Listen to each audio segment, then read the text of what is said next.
There are too many people who support this terrorism outright who you now see out there protesting. And believe you me, dear American, they come after you as much as they come after an Israeli.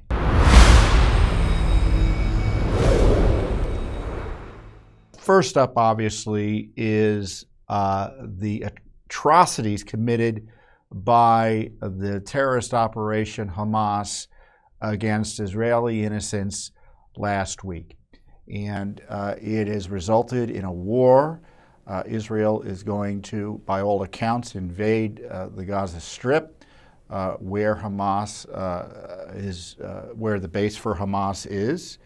And of course, the left, which hates Israel, the extremist left, which supports the revolutionary concepts behind Hamas, which saw atrocities really never seen before, at least since ISIS and the worst of Al-Qaeda in Afghanistan, where they invaded Israel and murdered women and children, kidnapped civilians, and took them back to Gaza.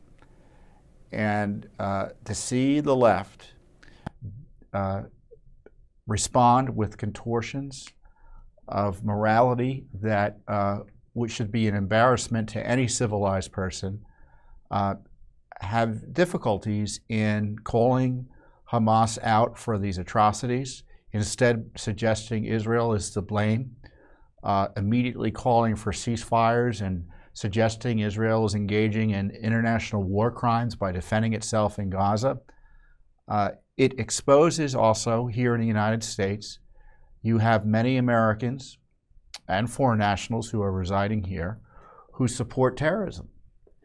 And I've talked about this radical extreme leftism that supports this revolutionary concept. And it isn't just meaning, excuse me, and it just doesn't mean that they support, a communist revolution. They support revolutions of all flavors, including their fellow travelers in this Hamas revolutionary terrorist movement. And so when it comes right down to it, they support terrorism. And that's what we're seeing here. And I hope for those, I know many people who watch this, the veil has long been lifted. But that the veil has been lifted on what the true aims of the revolutionary left are, what the extremist left really want. So when they talk about decolonization, they mean the homicides we saw in Israel, the effort to just destroy and murder Israelis on their land and expel them from their land. I mean, that's what's happening when they mean decolonization. And when they talk about decolonization in the United States, what do you think that means? And there's been this red-green alliance, I've called it, the red being the communists and the green being the radical Islamic revolutionaries. It's been going on for years, and there's a Hamas caucus in Congress.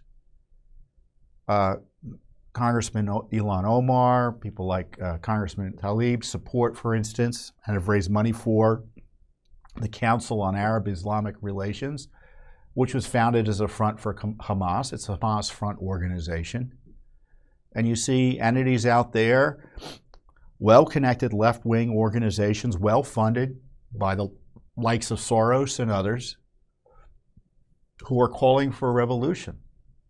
And this is what they consider to be revolution, that those atrocities where babies are killed, women are raped, and civilians are kidnapped and used as shields for when Israel has to, by all accounts, go into Gaza and remove the Hamas operation from that place.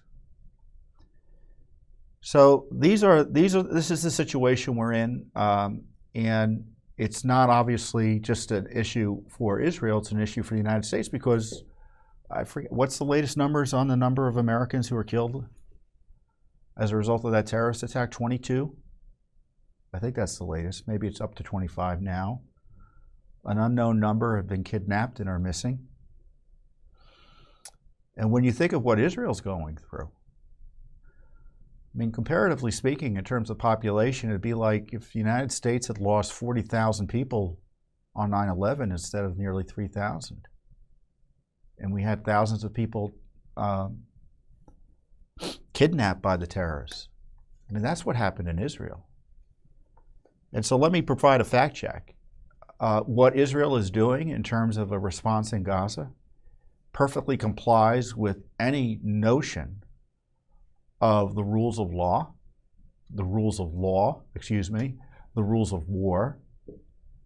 In fact, Israel is going above and beyond what's required under the rules of war to ensure that civilians aren't unnecessarily targeted. There's no evidence Israel seeks to target innocent civilians, but they have a right to defend themselves from these genocidal monsters that are running Hamas and make sure that threat is eliminated.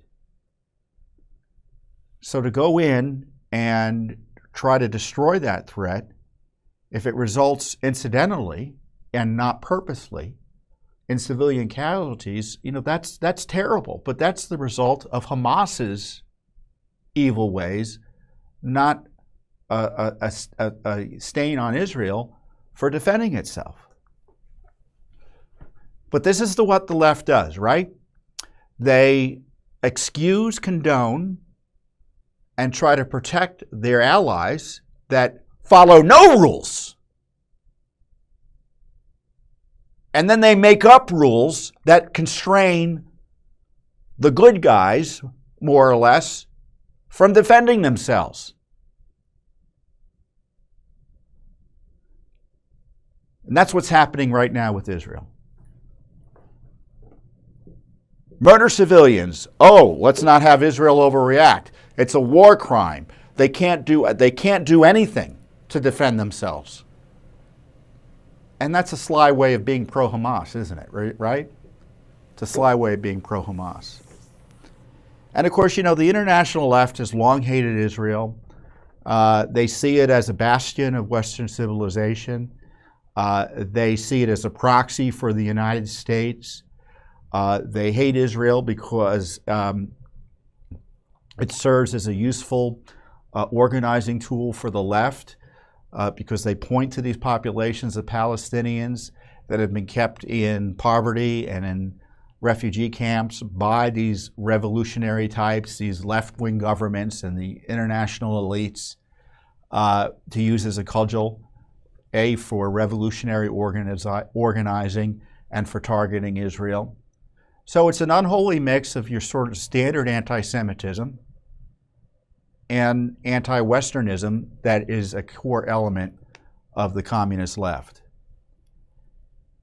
So, I don't think we need to beat around the bush. I mean, there are just too many people in Washington, D.C. who are willing to excuse this type of terrorism. And there are too many people who support this terrorism outright who you now see out there protesting. And believe you me, dear American, they come after you as much as they come after an Israeli.